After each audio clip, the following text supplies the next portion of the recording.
On episode 334 of Nintendo Switchcraft, I've got a secret. Switch games are on sale. We've got some news on Bayonetta 3 and new NES games, plus your feedback on this episode of Nintendo Switchcraft. Let's get started, everybody.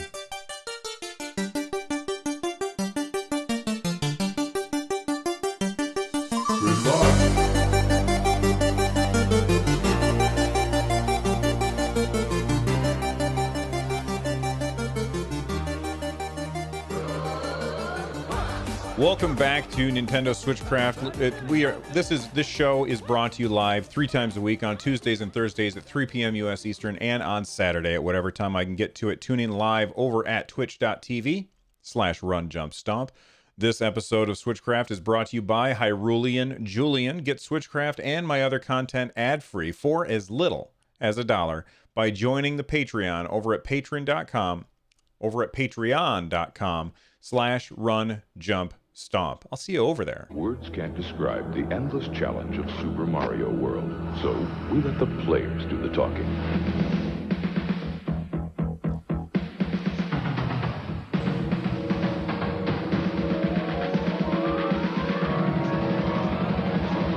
Super Mario World is here. It's one of the new generation of Nintendo games. It comes only with Super Nintendo, and it's like nothing you've ever faced. Now you're playing with power, superpower. Oh my goodness, that is no image. Oh, okay, I'm gonna stop recording.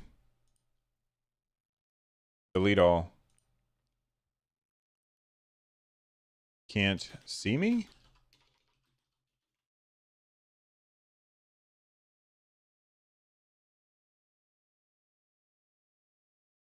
Hey, Vaxxer.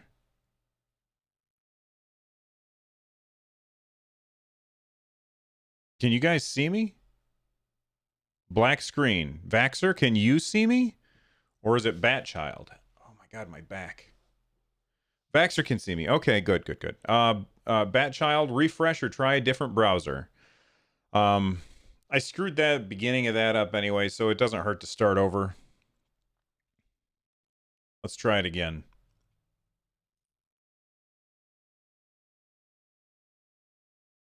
On episode 334 of Nintendo Switchcraft, I've got a secret. Switch games are on sale. We've got some news about Bayonetta 3, those stories and more on this episode of Nintendo Switchcraft. Let's get started.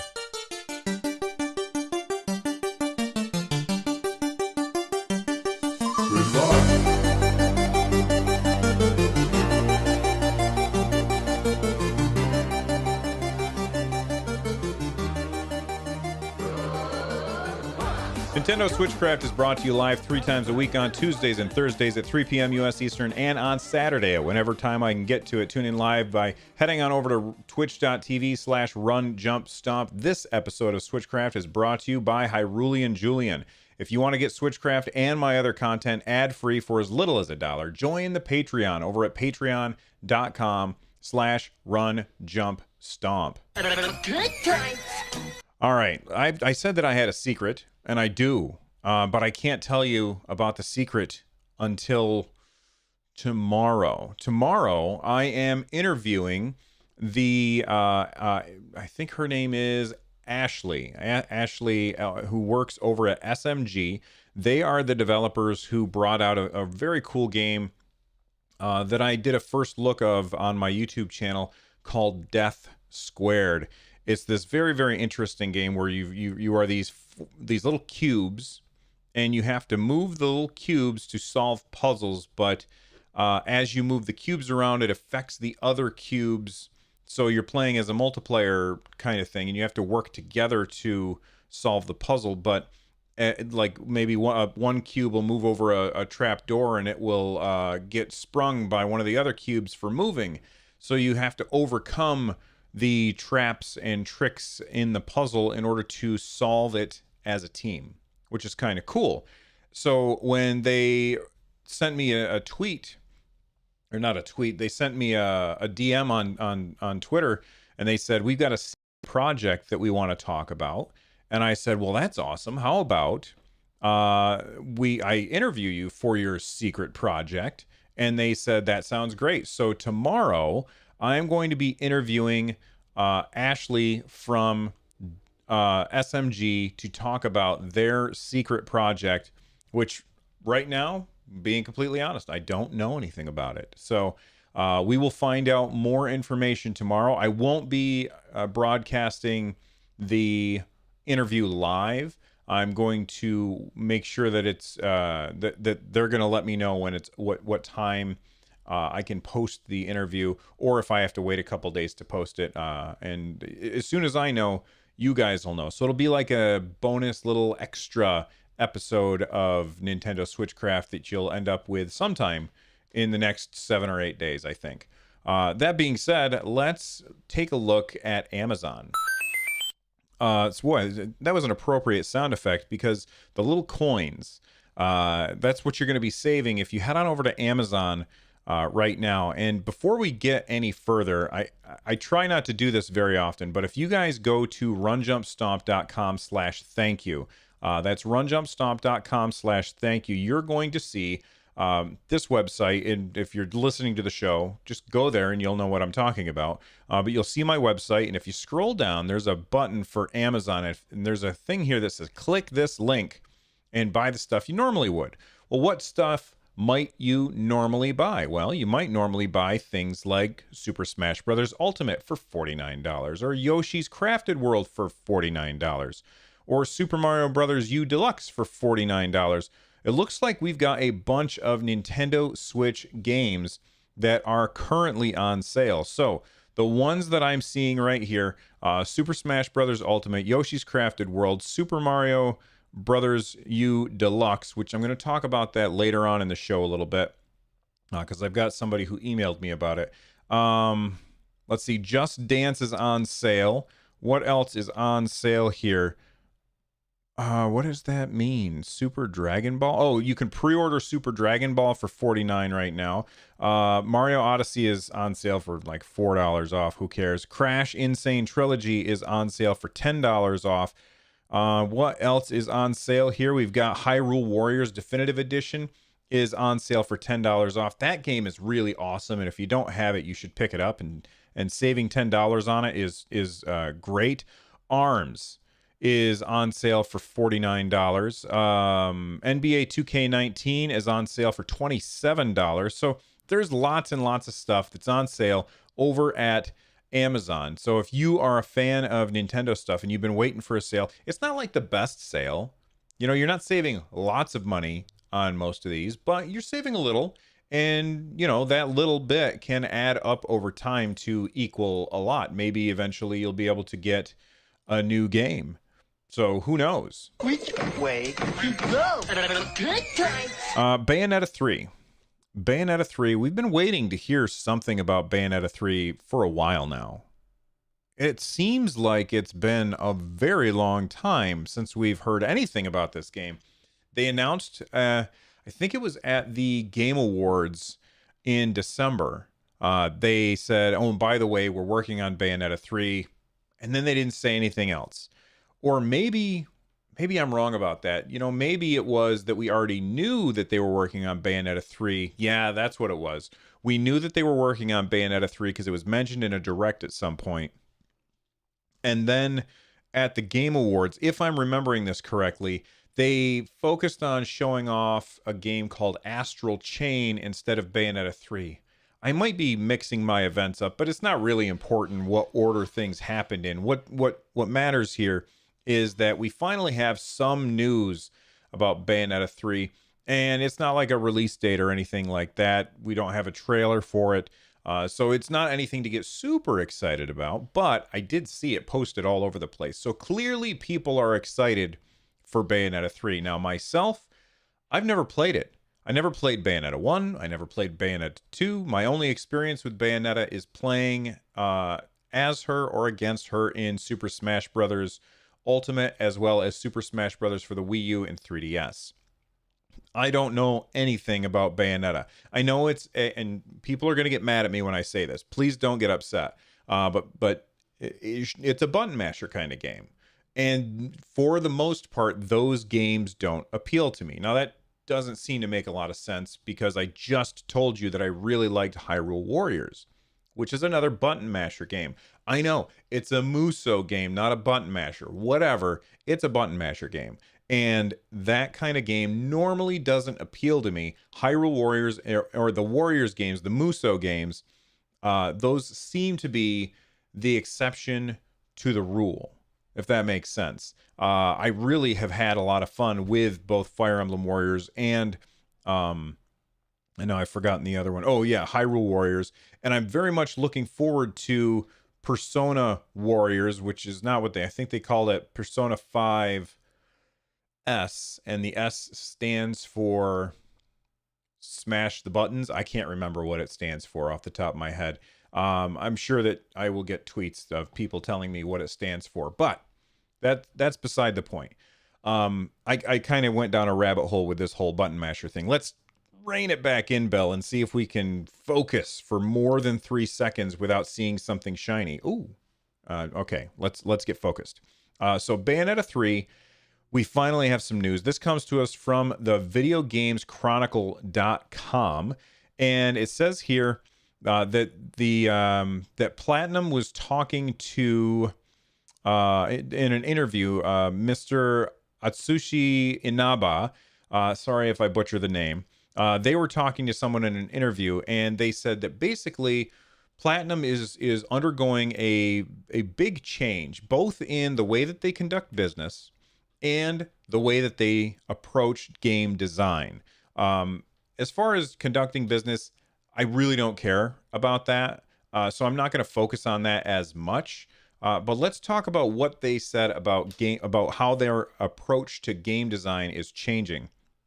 It says here that's on a business side. Okay, here we go. The game's development team has learned enough from creating the first 2 games to improve its approach, Inaba said. So here's the quote. He says, with Bayonetta 1 and 2, we had basically an orthodox development process, at least for us. We did stage 1, then stage 2, then stage 3, and built up the drama and the pacing chronologically. For Bayonetta 3, we can say that we learned enough from making the past 2 games to change our process in a way that's different from what I just described. Maybe so then he was asked if the process changes were strictly related to how the game is developed, or if you and me, well, not me, but you and the other people who are Bayonetta fans will say, oh, this is very different. This is not like the other Bayonetta games. I can see how they have changed things.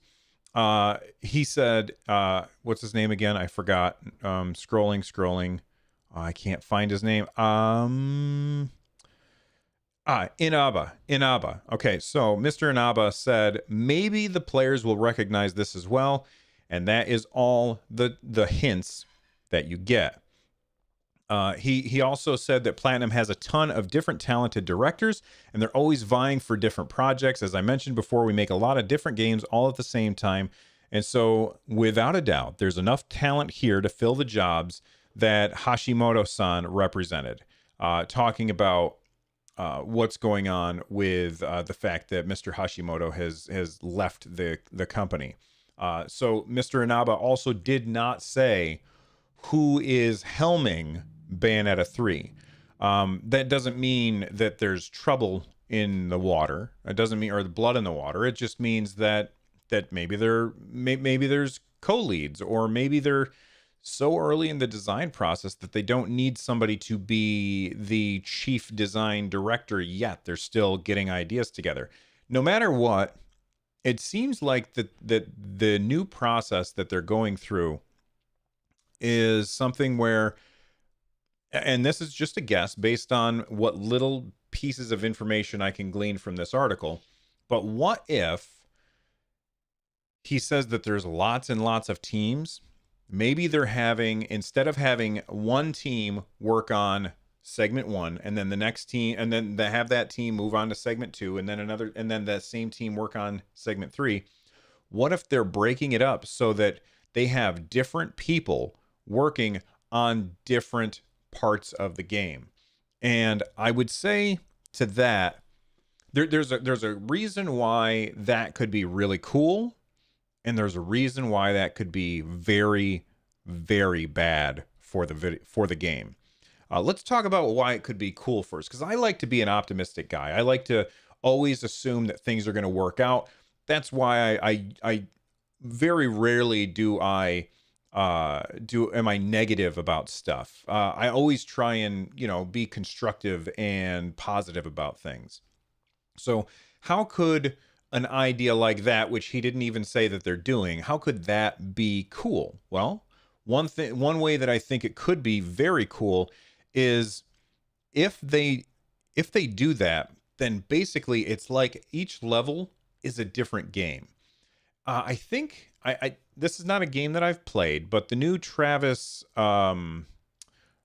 Revenge guy, No More Heroes, I think is the original name of the series, and it features Travis Touchdown as like the main character, the protagonist, I guess, in that series. I think the new one that just came out, which I have not played, I've heard that plays like that. Like each level is a different style of game. Now, I'm not necessarily saying that Bayonetta 3 will be like that, but what I guess I'm saying is, wouldn't it be cool if there is a certain mechanic that is unique to each level because each level was designed by a completely different team? I think that would be really neat.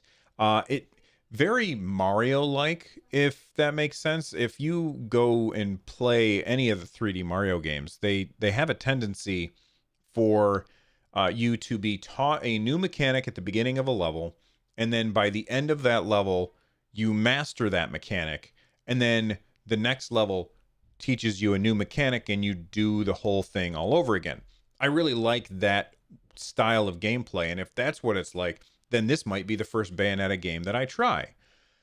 That being said, there's also, you have to walk a really fine line to get that right, because without having a singular person who is in charge of all of the design decisions, you can end up with a very, very fragmented mess that does not actually pull together at any point. I'm going to give you an example, and there is going to be people who are angered by my example. I just thought of it just now. All right. Here's my example. Are you ready? Marvel Cinematic Universe versus the DC Cinematic Universe. Okay? The Marvel Cinematic Universe, and don't worry, I'm not going to spoil anything. Nothing at all. The Marvel Cinematic Universe, well, actually, before I even get to my point, I should point out that I like movies from both.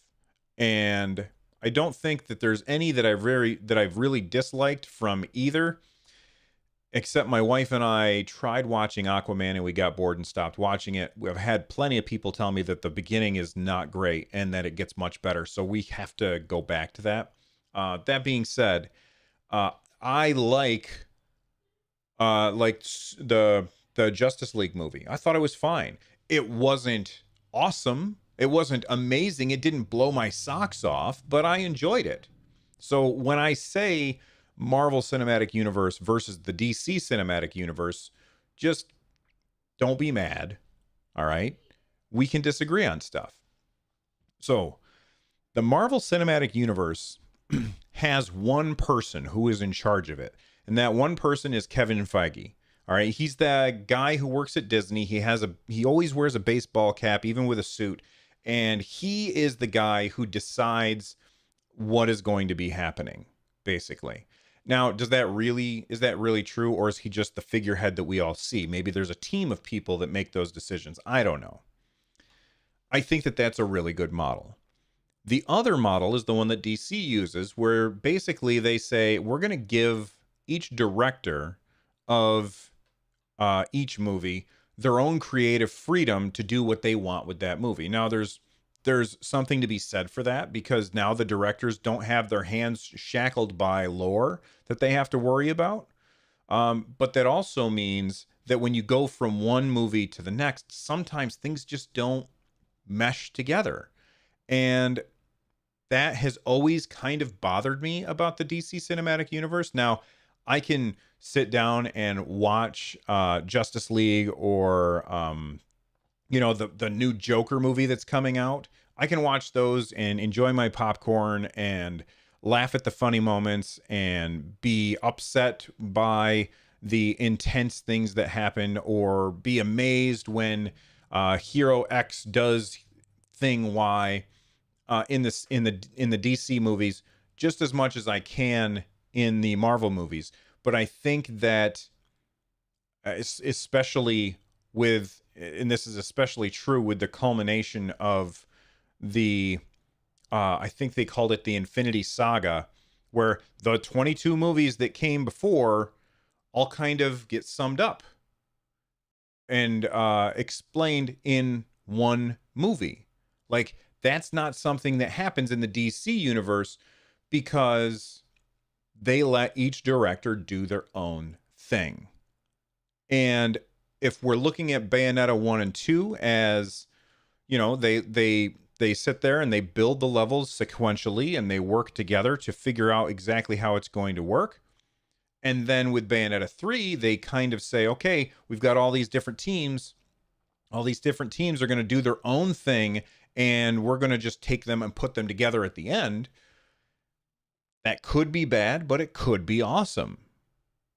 Let me just remind everybody that at no point did Mr. I've forgotten his name again. What is wrong with me? Did Mr. Inaba, at no point did Mr. Inaba say that that's what's happening. He just said that they were going away from a orthodox design experience. And I'm just trying to come up with what the hell does he mean by that? So everything that I just said could probably be thrown in the trash and wouldn't matter. But it's always fun to speculate, don't you think?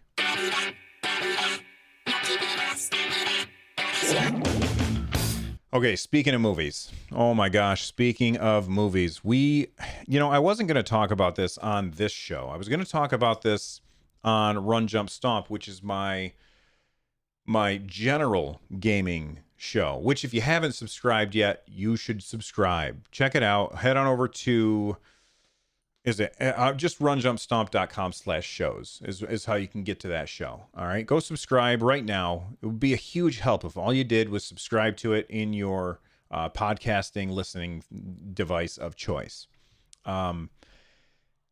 Sonic the Hedgehog. I wanted to talk about this on the other show because it's not really a Nintendo show, but I didn't get to address it on the Friday episode of Run, Jump, Stomp, and I don't want to wait another week to talk about it. So I am going to talk about Sonic the Hedgehog. And for those of you who are living under a rock, we got the first trailer for Sonic the Hedgehog. Actually, oh man, somebody just went by on a motorcycle. Or maybe it was Sonic running by very, very quickly. We saw a still image. I don't know if it was leaked or if it was something that was posted by the movie team. I guess this is a movie podcast now. Who knew? But it was of Sonic's legs, like he was sitting on, if I'm remembering right, the Golden Gate Bridge, and you could just see his legs, and people were like, well, that looks weird. I don't know how I feel about that. And at the time, I said, well, it's not anything to be upset about. Let's just wait, and we'll see what happens. Maybe when we see it in motion, it will be better. And that is not the case, because I'm gonna show you a little. I'm not gonna actually have it moving, because then my YouTube video will get taken down or monetized by somebody. We saw the first trailer, and when you see Sonic in motion, oh man, it's not great. It's not great. And then when you see his face is not great either. I'm gonna fast forward to, oh yes, here it is. This is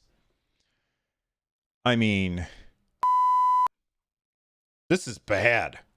This looks hideous. And people were really ticked off about this. People saw this and they said, they said, "Oh no, you didn't." They got really upset about how Sonic looks in this movie. Now, I will say this. I completely agree that Sonic doesn't look like Sonic. And what they've done here is very creepy. When I look at this, I feel a little creeped out. But, and I say this with a big but, big but. I say this with hesitation as well. This movie's not for me. Everybody thinks that anything that had anything to do with their childhood, when they make the new thing of the thing that has to do with their childhood, it has to be for the person who had that childhood. And that's not necessarily true. This is for other people. It's not for me. It's for other people. I adore playing Sonic. I never really liked the TV show. My son had a lot of fun watching the TV show back in the day. There's been various iterations of the TV show over time, and none of them have been particularly good. None of them have been particularly enjoyable. And I know that there's people who are out there who are like, "Well, Bill, you just hate anything that's not based on a video game that's not a video game." That's not true. I actually like the I actually really liked the Warcraft movie. Excuse me for my cough. I really liked the Warcraft movie. I bought the Warcraft movie. We have watched it multiple times. I think that I can't remember his name. Duncan, something Duncan. Man, you know what? My memory today with names is awful. I'm lucky I can remember Sonic. Duncan Jones. Thank you, Vaxer in chat. Duncan Jones. I think Duncan Jones did a fantastic job with the Warcraft movie, and it got critically panned, and the gamers hated it because it wasn't exactly what they thought it was going to be. I think that a lot of people who hated that movie, and maybe I'm wrong, if this is not how you felt about it, then tweet at me at RunJumpStomp, hashtag Nintendo Switchcraft. But I think that a lot of people didn't like the Warcraft movie because they imagined one thing and we got a different thing. And rather than judge the thing that we got on its own merits, they judged the thing that they got based on what they wanted. Does that make sense? So a lot of people are looking at this and they're judging it based on what they want, not what they got. And a lot of people were very, very outspoken. And the director actually took to Twitter and said, "Thank you for the support and the criticism. The message is loud and clear. You aren't happy with the design and you want changes. I'm sorry, my throat is just killing me today. It's going to happen. Everyone at Paramount and Sega are fully committed to making this character the best he can be." And then he used the hashtag gotta fix fast. So, okay. The internet rejoiced. But I don't think that the internet should rejoice this soon. Now, there's, of course, conspiracy theories out there of people who are saying, okay, they made this a bad version on purpose to subvert our expectations so that when the good version comes out, we'll all be blown away. And I can explain why that would work, but I don't think that they would waste resources on doing that. Let's look at Mario plus Rabbids. That got leaked. Everybody hated on it. And then when we actually got to see it in action and then play it, we were like, oh, it's now a darling. We love it. That's the kind of thing. I don't think that that's what happened here. I don't think that that's what happened even for a second. I think that they designed this character by probably by a committee of people who didn't play the game. And does that mean that the design is bad? No, that's not. Well, just because they didn't play the game doesn't mean that that's the reason that the design is bad. It just happens to be a bad design. and people fixed it. People who are very, very talented were able to go in and make Sonic look more like Sonic. But the thing about this movie that I think that people are forgetting is that the trailer, I mean, the look on Sonic's face and Sonic's design overall is not the only problem with this movie. If you're going into this movie expecting somebody to whisper Rosebud at the end, then you're going to be disappointed. This is not that kind of movie. It is a fun, stupid popcorn flick. And those movies are just as valid for entertainment as epic sagas like The Lord of the Rings or the Infinity Saga. Like, that's just as valid of a movie type as everything else. It's okay to have fun, dumb movies. That's fine. And that's where I feel like this fits in.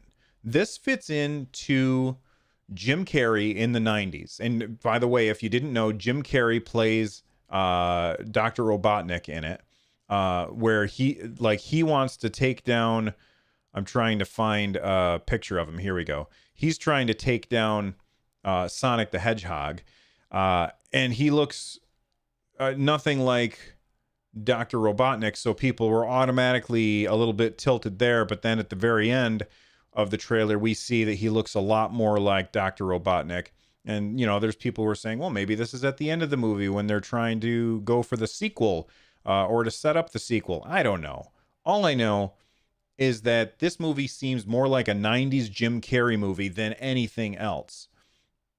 And if I went back to the 90s and watched a Jim Carrey movie, like Ace Ventura or something like that, I have to admit that I laughed at a lot of it. And if you go into this movie with the expectation that you're going to be getting a funny 90s Jim Carrey movie, not an epic saga of Sonic the Hedgehog, which, have we ever had a really good version of a cartoon of that, of a show of that? Not really, in my opinion. If you go into it with that idea, then maybe you'll actually enjoy the movie. But I think that it's too late. I think that there's a lot of people who have decided that this movie is hot garbage long before the trailer came out, as soon as we saw that first still image of Sonic's legs. Anyway, let's move on to one last story. Super Mario World. All right, Super Mario World is not coming to the Nintendo Switch. I wish it were, but what is coming to the Nintendo Switch? Well, we've got 3 new NES games coming to Nintendo Switch Online. What are those 3 games? Well, we've got Donkey Kong 2 versus Excite Bike and Clu Clu Land. Now, Donkey Kong, or not Donkey Kong 2, Donkey Kong Jr. Donkey Kong Jr. really doesn't need any explanation. Versus Excite Bike, though, does need an explanation. Versus Excite Bike is basically the arcade version of Excite Bike. Back in the 80s, Nintendo had these arcade machines where they had 2 screens and you could play against the other person on the like each person had their own screen, which is kind of weird, but you would race. And I don't know that Versus Excite Bike was ever on the NES. That is surprising. I mean, Excite Bike was on the NES, but Versus Excite Bike, I'm not so sure about. So that's actually really surprising. Very confusing a little bit too. And then the third game is Clu Clu Land. Clu Clu Land is this really fun puzzle game. It's a top-down, you're looking down from above. You're playing as like some fish with wrenches for hands. And there are all of these poles that you can grab as you go by, and then you'll spin around them. And throughout the board, each board has invisible coins. They look like the rupees from Zelda on the NES, okay? In fact, this came out before that, so Zelda actually stole the coins from this game, if that makes sense. They're invisible. You can't see them until the character Clue, or actually I don't know if that's the name of the character. I did an NES archive video about this like last year or something. I can't remember all of the details, but you go over where the coin is and then it shows up, and your job is to find all of them, and it'll show like a pattern, like maybe it's a box or a house or something else, like a pair of socks. I don't know. But you go through and you try and uncover the pattern, and then while you're doing that, there's enemies that are coming after you, and you can, I think if I remember right, you can shoot a bubble at them, and that will stun them, and then you can go through them to get rid of them. It's actually a really fun game, and I like Clue Land a lot, although it's also really, really difficult. So those are the 3 games that are coming to Nintendo Switch, Nintendo Entertainment System Online this month. No ideas about what the 4th one is. Every month, Nintendo announces the games that they're going to give us, and then they also throw in a special version with like an SP version of one of the games or one of the previous games that's changed in some way. Maybe you start a game like right before the boss, or maybe you've got the new game plus version of it already unlocked so that you can play it again. Anyway, I think that that's cool, and I'm not super excited about any of these. I just really, really want Super Nintendo stuff, I talked for a really long time today, so I'm actually, you know what? Let's get to the feedback, but I'm going to make it quick. Introducing the next generation from Nintendo. New Super Mario World. Created especially for the Super Nintendo Entertainment System. It's a bit more exciting, a bit more challenging, a bit more graphic, a bit more colorful, a bit more... A bit too long. I'm going to stop that little clip there, and let's move on to the feedback. Lee sent me an email. They said, "Hey, Bill, I've played the new Super Mario Deluxe Wii, but never did get the Wii U version. I also never got Mario Maker for the Wii U. I loved the Super Mario Deluxe Wii and 2DS, and I'm wondering if I was to buy just one, which one should I buy? One has infinite levels, and the other has beautiful handcrafted levels. Thanks, Lee." That's tough. That's a really tough choice. If I were to choose, I would say I would probably say Super Mario Builder, or what the hell, Mario Maker for the Switch, or Super Mario Maker 2 is the name of the game. That's the one I would probably go with, because not only can you make or play other people's, but you can also make your own, and it's actually really fun. I'm very bad at it, but I remember once I was super sick. I had the flu, and I was coughing all night, and I didn't want to keep my wife awake. So I got up, I went and slept on the couch, and I couldn't sleep because I just kept coughing. And I spent all night making a level in Super Mario Maker on the tablet. And then, the next day, disinfected the thing, and then let my son play it. And it was actually really cool. So I would go with Mario Maker. In addition to having infinite Mario, you're also going to have some experiences from Mario Maker that are beautifully handcrafted. Don't think of Mario Maker as all garbage levels.